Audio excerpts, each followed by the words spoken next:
الشيطان الرجيم. بسم الله الرحمن الرحيم. كان الناس أمة واحدة فبعث الله النبيين مبشرين ومنذرين وأنزل معهم الكتاب بالحق ليحكم بين الناس فيما اختلفوا فيه وما اختلف فيه إلا الذين أوتوه من بعد ما جاءتهم البينات بغيا بينهم فهدى الله الذين آمنوا لما اختلفوا فيه من الحق بإذنه والله يهدي من يشاء إلى صراط مستقيم. أم حسبتم أن تدخلوا الجنة ولما يأتكم مثل الذين خلوا من قبلكم مستهم البأساء والضراء وزلزلوا حتى يقول الرسول والذين آمنوا معه متى نصر الله ألا إن نصر الله قريب. یہ سورہ بقرہ کی جو قرآن مجید کی دوسری سورہ ہے. میں نے 2 آیتیں تلاوت کرنے کی سعادت حاصل کی ہے، یعنی 213 اور 214. اس میں اللہ جل شانہ نے ادیان و مذاہب اور فرق کی صحیح تاریخ بیان کی ہے. قرآن بالکل صحیح تاریخ ہمارے سامنے رکھتا ہے، اس لیے کہ قرآن کی جو صفت ہے وہ ایک صفت ہے، وہ میزان ہے، وہ حق ہے. اور اس کی سورہ زخرف میں جو اللہ نے اس کی صفت بیان کی ہے تو وہ علیم الحکیم، تو بہت برتر ہے اور حکمت کا خزانہ ہے. جو بھی بات کہتا ہے بالکل صحیح بات ہے، صحیح رہنمائی ہماری کرتا ہے. تو اس آیت میں سب سے پہلی بات جو کہی گئی وہ یہی 2 آیتوں میں کہ پہلی آیت میں یہ کہ حقیقت کے اوپر سے پردہ اٹھایا ہے، اس لیے کہ جو لوگ اس حقیقت سے ناواقف ہیں، جو ادیان و فرق مذاہب کی تاریخ سے واقف نہیں ہے، وہ اٹکل سے یہ بیان کرتے ہیں کہ انسان جب اس دنیا میں آیا تھا تو انسان اندھیرے میں تھا. کوئی کہتا ہے بندر تھا، معلوم نہیں کب اس کی دور چڑھ گئی. کوئی کہتا ہے کہ وہ اندھیرے میں تھا، وہ ادھر ادھر بھٹک رہا تھا، پھر آہستہ آہستہ ابتدائی منزل طے کرتے ہوئے پھر اجالے میں پہنچا. لیکن قرآن کہتا ہے نہیں، اللہ نے پہلا انسان کو اس دنیا میں بھیجا. اس دنیا کا جو آغاز ہوا تو پہلے انسان کو نبی بنایا، اس کو یہ حقیقت بتا دی کہ اس دنیا کے اندر کیا صحیح ہے کیا غلط ہے. وہ حقیقت اس کے سامنے واضح تھی. لوگ ایک امت کے طور پر، ایک گروہ کے طور پر کام کرتے رہے، پھر ان کے اندر انحراف آیا اور ان کے اندر پھر تبدیلیاں آئیں. پھر اللہ نے نبیوں کا سلسلہ شروع کیا، پھر اس کے اندر انحراف ہوا اور پھر حق سے جو ہے یہ ہوئے. تو اس وجہ سے نہیں حق میں وہ اختلاف ہوا تھا کہ وہ حقیقت نہیں جانتے تھے، ایسی بات نہیں ہے. حقیقت کو معلوم تھی، لیکن وہ اپنی ضرورت سے لائق اپنے منافع کو، ناجائز منافع کو، ناجائز فائدے کو اٹھانا چاہتے تھے. تو اس کی وجہ سے سرکشی اور ظلم اور استبداد کرتے تھے. تو اس لیے انہوں نے اختلاف کر لیا. وہ اختلاف چلتا رہا. اسی طرح سے اللہ تبارک و تعالیٰ لوگوں کی اصلاح کرتا رہا. تو انبیاء کرام کا سلسلہ جاری رہا. انبیاء کرام اس لیے نہیں آتے تھے کہ لوگوں کو گروہوں میں بانٹتے، مذہب و فرقوں میں بانٹتے. تو جو ایک دین اللہ کا جو پسندیدہ دین ہے اسلام، اس میں اس کے بندن میں بننے کے لیے تو اس میں بن کر کے وہ لوگ زندگی گزاریں. لیکن پھر بھی یہ اختلاف ہوتا رہا. تو آخر میں اس امت کو جو بہت لطیف اشارہ ہے آخر میں، اگر اس کو صحیح معنوں میں ہم سمجھ لیں گے تو یہ ہماری راتوں کی نیند حرام ہو جائے. ہماری کیا ذمہ داری ہے اس امت مسلمہ کے اوپر، کیا ذمہ داری عائد ہوتی ہے. اس حق کی امانت ہمارے سپرد ہے، اللہ نے ہمارے سپرد کی ہے. اب اس امانت کا کتنا ہم حق ادا کرتے ہیں. پھر دوسری آیت جو پڑھی ہے میں نے، اس میں اللہ کی جو سنت ہے کہ جو لوگ یہ بازی کھیلتے ہیں، جو لوگ یہ اللہ کے ساتھ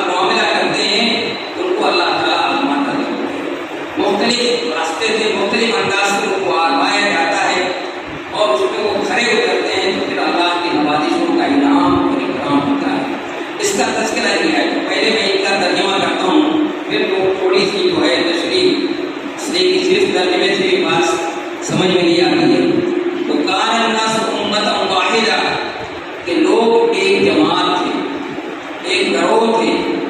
فبعث اللہ النبیین مبشرین ومنذرین، چنانچہ اللہ تبارک و تعالیٰ نے خوشخبری سنانے والے اور ڈرانے والے انبیاء کرام کو بھیجا. وانزل معهم الکتاب بالحق، اور ان کے ساتھ جو ہے وہ سچی کتاب بھیجی، سچی کتاب بھیجی. تو الکتاب کا جز کچھ اس کی تعلیمات تھیں ان کے پاس.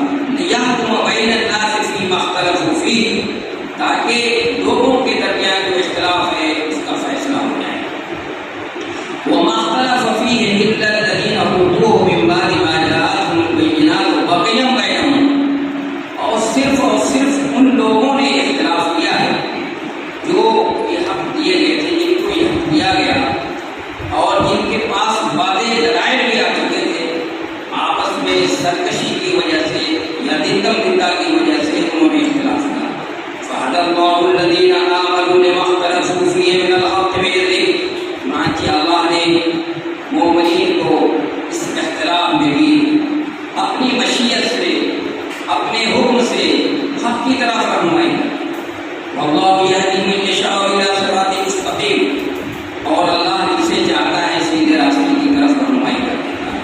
أَمْ حَسِبْتُمْ أَن تَدْخُلُوا الْجَنَّةَ وَلَمَّا يَأْتِكُم مَّثَلُ الَّذِينَ خَلَوْا مِن قَبْلِكُم، کہ کیا تم یہ خیال کرتے ہو، کیا تم یہ گمان کرتے ہو کہ تم جنت میں داخل ہو جاؤ اور تمہارے پاس اس طرح کی چیزیں نہ آئیں، تمہیں اس طرح سے گزرنا نہ پڑے جیسے تم سے پہلی قومیں گزر چکی ہیں. مَسَّتْهُمُ الْبَأْسَاءُ، ان کو بڑی مشقتوں سے، بڑی تکلیفوں سے، مصیبتوں سے گزرنا ہوا. وَذُلِّلُوا، اور ان کو جھنجھوڑا گیا، یہاں تک کہ اس وقت کا رسول اور جو مومنین تھے اس کے ساتھ یہ کہہ ہوئے متى نصر اللہ، اللہ کی مدد کب آئے گی. الا ان نصر اللہ قریب، آگاہ ہو جاؤ اللہ کی مدد جو ہے قریب.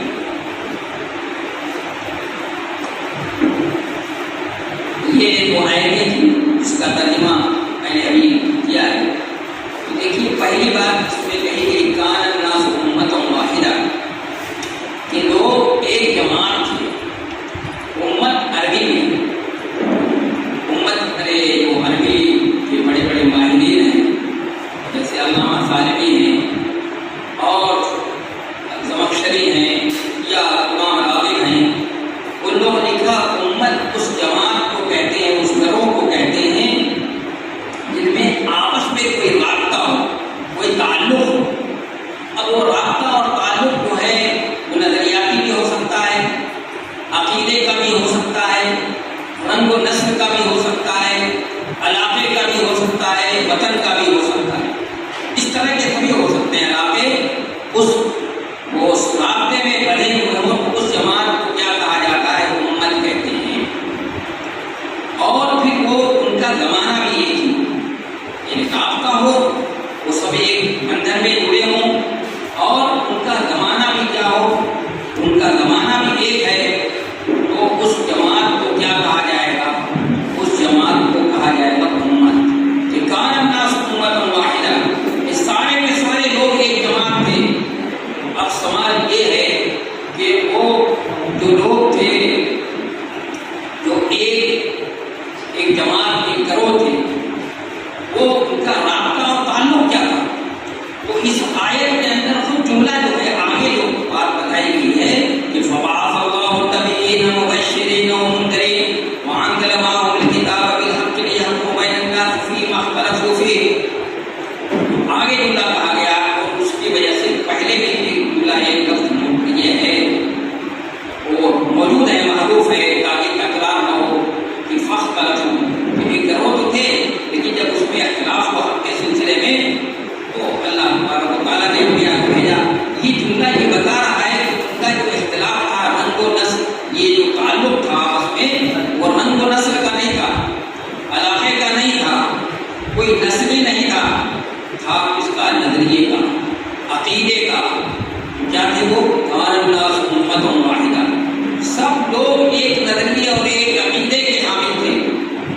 ایک ہی عقیدے کے حامل تھے.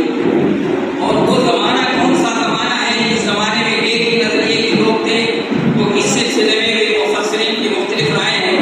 تب وقت نہیں ہے کہ میں ساری تفصیلات بیان کروں، چونکہ آگے باتیں بتانی ہیں وہ باتیں رہ جائیں گی. تو میں صحیح بات میں بتاؤں، وہ زمانہ ہے حضرت آدم علیہ السلام سے لے کر حضرت ادریس علیہ السلام. اس سے علاوہ بھی دو رائے اور ہیں، لیکن صحیح رائے یہ ہے عبداللہ ابن عباس رضی اللہ عنہما کی کہ وہ زمانہ ہے حضرت آدم علیہ السلام سے لے کر حضرت ادریس علیہ السلام تک کا زمانہ، یعنی تقریباً 1000 سال کا زمانہ ہے. اس زمانے میں لوگ سب ایک ہی دین کے ماننے والے تھے.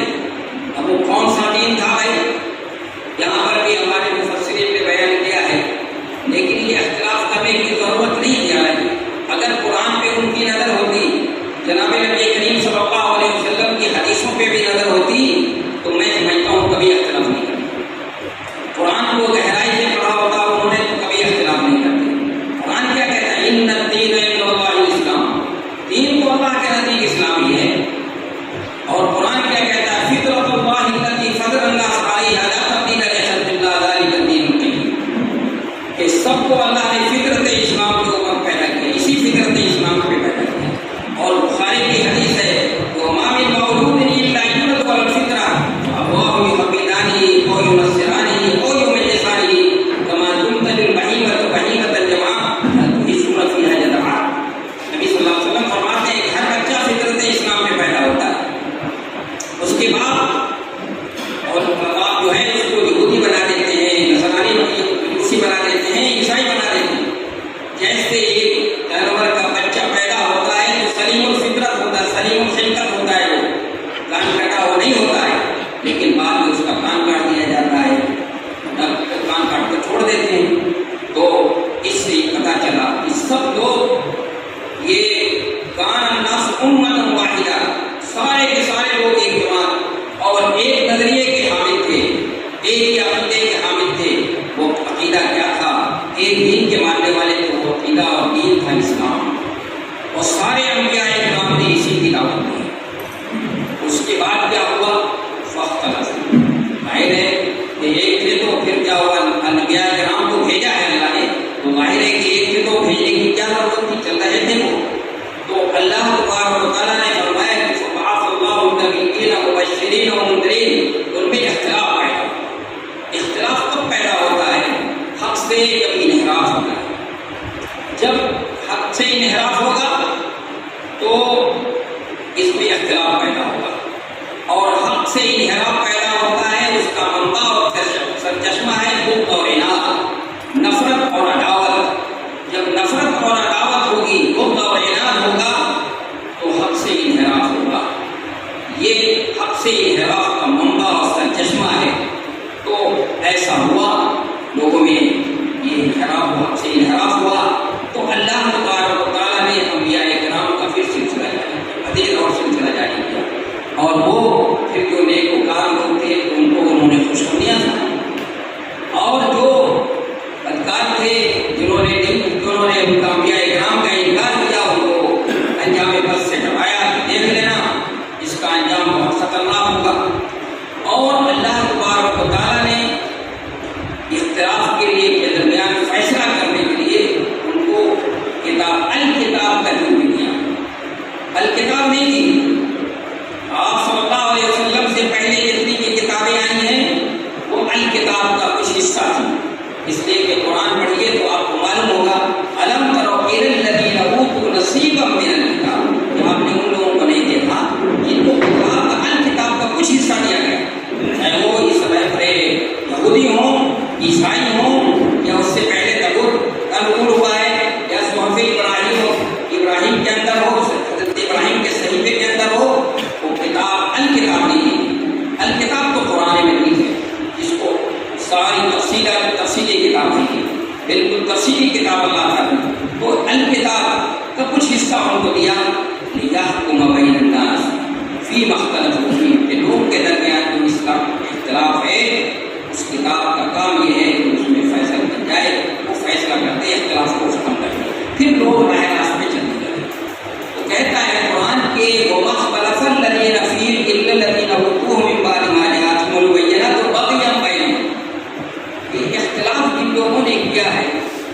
صرف اور صرف انہیں لوگوں نے کیا ہے کہ جن کے پاس حق تھا، جن کے پاس حق آیا تھا، ان کے پاس وعدے دلائل آ چکے تھے، انہوں نے آپس میں بہت اختلافات کیے، اور اختلاف کی وجہ کیا تھی میں نے ابھی بتائی، سے انحراف ہوتا ہے، اور اب سے انحراف کا منبع اور سر چشمہ کیا ہے؟ وہ ہے بغض و عناد، نفرت، سرکشی، تو آپس میں سرکشی کی وجہ سے تو آپ پڑھ لیجیے قرآن کے اندر، قرآن کو پڑھیے شروع سے لے کر آخر تک، بنی اسرائیل کی تاریخ پڑھیے، ان کے پاس وعدے دلائل، توریت جیسی کتاب ان کے پاس آ چکی تھی، ان کے پاس انجیل تھی عیسائیوں کے پاس، لیکن ان کے بعد انہوں نے کیسا اختلاف کیا آپس میں؟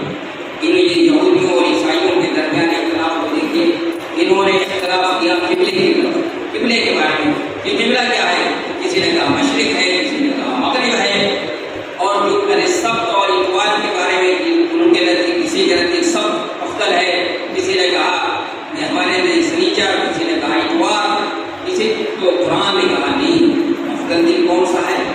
وہ ہے جمعے کا، اس پہ فیصلہ کر دیا آگے بھی بتایا قرآن۔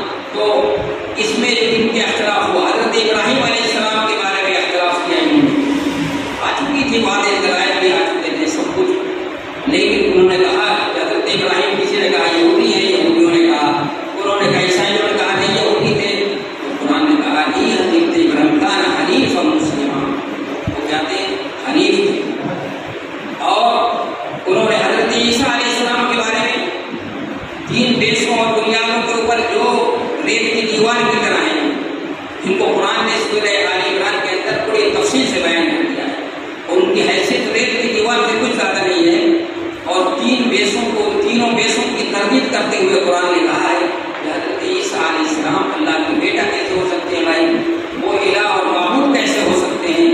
اگر الہ اور معبود ہے تو سب سے پہلے حضرت آدم کو بناؤ، اگر بغیر باپ کے پیدا ہونے کی وجہ سے الہ بنا رہے ہو تو حضرت آدم تو بغیر ماں باپ کے پیدا ہو گئے، اور اگر ان کے معجزات کی وجہ سے کرتے ہو تو دوسرے اور انبیاء کرام کو معجزات دیے گئے، معجزہ اللہ تبارک و تعالیٰ نے ان کی نبوت کی تصدیق کے لیے، ان کی نبوت کو ثابت کرنے کے لیے اللہ تبارک و تعالیٰ نے ایسی معجزات دی، اور اللہ تبارک و تعالیٰ نے اگر ان کو اوپر اٹھایا تو اس لیے کہ تاکہ ان کے دشمنوں سے ان کو اللہ تبارک و تعالیٰ بچا لے، اس لیے کہ اللہ تبارک و تعالیٰ اپنے نیک بندوں کو دشمنوں کے حوالے نہیں کرتا ہے، دشمنوں کے لوے سے، دشمنوں کے تلواروں کے بیچ سے نکال لیتا ہے۔ آپ سوچ پڑھیے، 11 تلواریں، ننگی تلواریں ہیں، نبی صلی اللہ علیہ وسلم انہیں کے بیچ سے ان کے سروں پہ ریت ڈالتے ہوئے، مٹی ڈالتے ہوئے چلے گئے۔ اللہ تعالیٰ اس طرح سے اپنے بندوں کی حفاظت فرماتا ہے۔ تو یہ اختلاف کیا انہوں نے حضرت عیسیٰ علیہ السلام کے بارے میں، حضرت ابراہیم علیہ السلام کے بارے میں، یہودیوں نے کہا کہ بدر علیہ السلام کو کہا کہ وہ اللہ کے بیٹا ہیں، تو قرآن نے آگے بتایا ہے، آگے اس کے قرآن نے ہدایت وہ کہ کہیں فَهَدَى اللَّهُ الَّذِينَ آمَنُوا لِمَا اخْتَلَفُوا فِيهِ مِنَ الْحَقِّ بِإِذْنِهِ، اللہ تبارک و تعالیٰ نے مومنین کی ہدایت اور رہنمائی کی اس چیز کے اندر، اس حق کے سلسلے میں جس میں اختلاف تھا، اپنی مشیت کے ذریعے سے، اپنے حکم کے ذریعے سے اللہ تبارک و تعالیٰ نے مومنین کی رہنمائی کی۔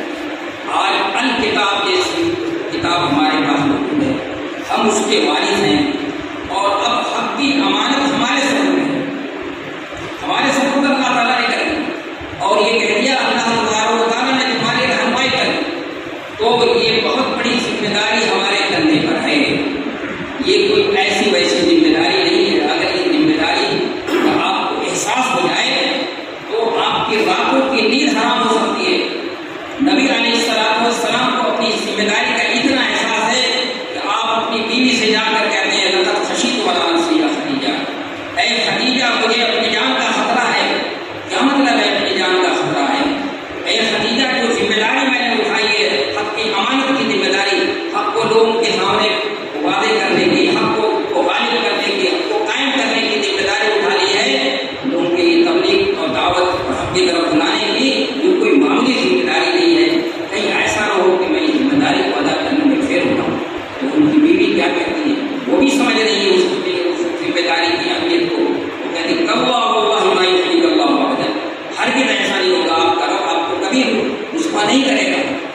سوچنا ہے، ہم نے بھی یہ بات کھیلی ہے، ہم نے بھی سوچ سمجھ کر کے کیا کیا ہے، اس چیز کو اختیار کیا ہے، اور سوچ سمجھ کر ہم نے اللہ کے ساتھ عہد کیا ہے کہ اللہ ہم عہد کرتے ہیں، ہم نے کلمہ پڑھا لا الہ الا اللہ محمد رسول اللہ، کہ اللہ کے علاوہ کوئی معبود نہیں، ہم کسی کو معبود نہیں مانتے، سب سے پہلے انکار، اس کے بعد ہم نے اللہ ایک اللہ کا انکار کیا ہے۔ اس لیے قرآن کہتا ہے وَمَن يَكْفُرْ بِالطَّاغُوتِ وَيُؤْمِنْ بِاللَّهِ فَقَدِ اسْتَمْسَكَ بِالْعُرْوَةِ الْوُثْقَىٰ۔ جو پہلے طاغوت کا انکار کرتا ہے پھر اللہ کو جو ہے ایمان لاتا ہے، اس نے مضبوط کڑا پکڑ لیا ہے، وہ اس کی مضبوط کڑا پکڑ لیا، اس کی ہدایت اور رہنمائی ہوتی ہے، اللہ اس کی رہنمائی کرتا ہے، اللہ اس کا ساتھ دیتا ہے، اس کا ناصر اور حامی ہوتا ہے۔ تو یہاں پر ٹھہر کر سوچنے کی بات ہے، غور کرنے کی بات ہے کہ ہم نے بھی یہ ذمہ داری اٹھائی ہے اور سوچ سمجھ کر یہ ذمہ داری اٹھائی ہے، اور یہ اللہ سے ہم نے سودا کر لیا ہے، اللہ تعالیٰ نے ہم سے سودا کیا، ہم نے بھی اللہ سے کہا کہ ہم ٹھیک ہے اس وقت کی امانت کو ہم اٹھاتے ہیں اور ہم اس کی ذمہ داری لیتے ہیں، تو کہاں تک اس وقت کی ذمہ داری کو ہم ادا کریں؟ ذرا سوچنے کی بات ہے، غور کرنے کی بات ہے۔ آج ہم لوگوں کا حال یہ ہے کہ جو اہم کام ہے، جو ہمارا کام کرنے کا ہے، مسلمانوں پہ ایک نظر ڈال لیجیے بس، اور کہیں دور جانے کی بات نہیں کہہ رہا ہوں، میں صرف اسی شہر کے اندر کہہ رہا ہوں۔ آج ہم جو اصل سبق ہے، جو اصل ذمہ داری ہے، اس کو تو بھول گئے، اور ہم اپنے مسلک کی، اپنے اس کی جو ہے دعوت دینے کے لیے، فقہی نظریے کی دعوت دینے کے لیے اس میں مصروف ہیں، اور اس میں لڑنے کے لیے ایک دوسرے سے لڑنے کے لیے تیار ہیں۔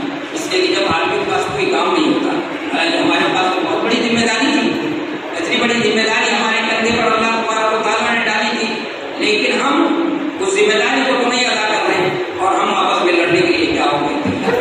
تو وہ دعوت حق کی ذمہ داری، دین کی دعوت تبلیغ کی ذمہ داری ہمارے کندھوں پہ اللہ تعالیٰ نے ڈالی ہے، اس ذمہ داری کو ہمیں سمجھنا چاہیے اور ٹھنڈے دل سے سمجھیے، اور اس امانت کو اٹھایا، آپ نے کہاں تک اس کا مطالعہ کرتے ہیں۔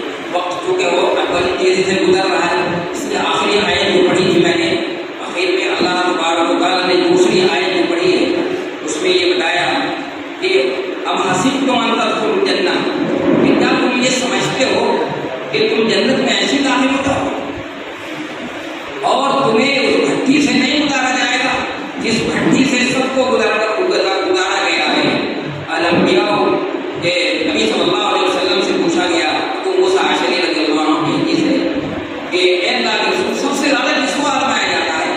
تو آپ نے فرمایا الانبیاء، سب سے پہلے انبیاء کرام سب سے زیادہ آزمایا جاتا ہے، الامثل فالامثل، اس کے بعد جو اللہ سے زیادہ جتنا زیادہ قریب ہوگا اس کو سب سے زیادہ آزمایا جاتا ہے، اور ہر مسلمان کو آزمایا جاتا ہے اس کے ایمان کے وقت، اور اس وقت تک آزمایا جاتا ہے زندگی کی آخری سانس تک۔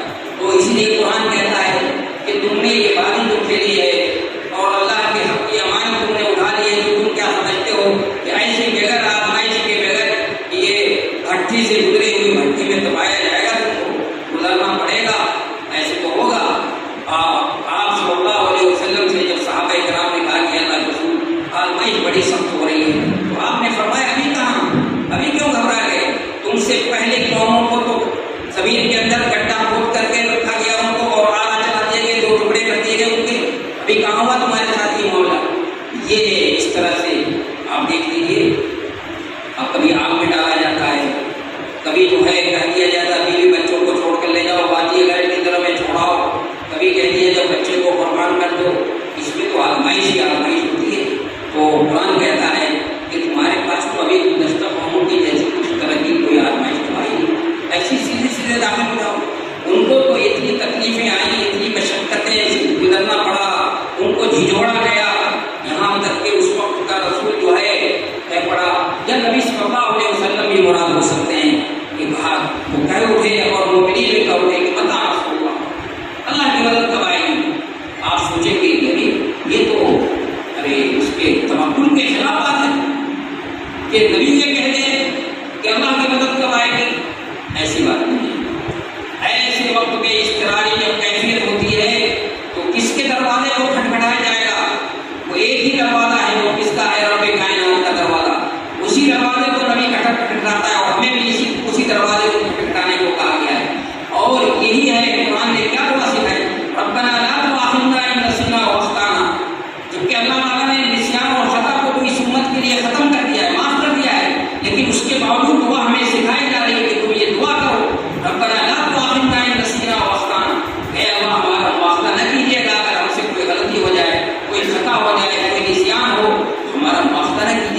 اس چیز پر الہا کرنا، اللہ سے دعا کرنا، یہ کس بات کی دلیل ہے؟ اپنے عاجزی اور کمائی کا اظہار ہے. یہ اس دروازے کو دستک دینا ہے جس دروازے کو دستک دی جاتی ہے، بار بار دستک دی جاتی ہے تو دروازہ کھل جاتا ہے. تو اس لیے اس کو کبھی کسی کے ذہن میں یہ بات نہیں آنی چاہیے کہ یہ تو توکل کے خلاف ہے کہ نبی اور نبی کے ساتھی کیا کرنے لگے، کہیں گے اللہ کی مدد کب آئے گی. اللہ کی مدد تو ضرور آئے گی. اللہ نے تو اپنے مومن بھائیوں کا، اس لیے ہم کو بھی سوچنا چاہیے کہ ان دو حالات سے گزر رہے ہیں، آپ کو گھبرانے کی ضرورت نہیں ہے. اللہ نے اپنے مومنین کے لیے، اپنے مومن بندوں کے لیے مدد کا وعدہ کیا ہے اور یقینی وعدہ ہے. اور جب یقینی وعدہ ہے کل ما هو آت فقط، جو آنے والی چیز ہے وہ آ کے رہے گی. اللہ کی مدد ضرور آئے گی، اللہ مدد کرے گا. اور اللہ مدد کرتا ہے. آپ تاریخ پڑھ لیجیے، ابھی موجودہ دور کی بھی تاریخ پڑھیے اور یہ 1450 سال کی تاریخ ہے، اس کو بھی پڑھ لیجیے. آپ مدد آپ کو معلوم ہوگا کہ اللہ اپنے بندوں کو، نیک بندوں کو، شرط یہ ہے کہ جو اس کے ہو جائیں اس کو بے یار و مددگار نہیں چھوڑتا ہے.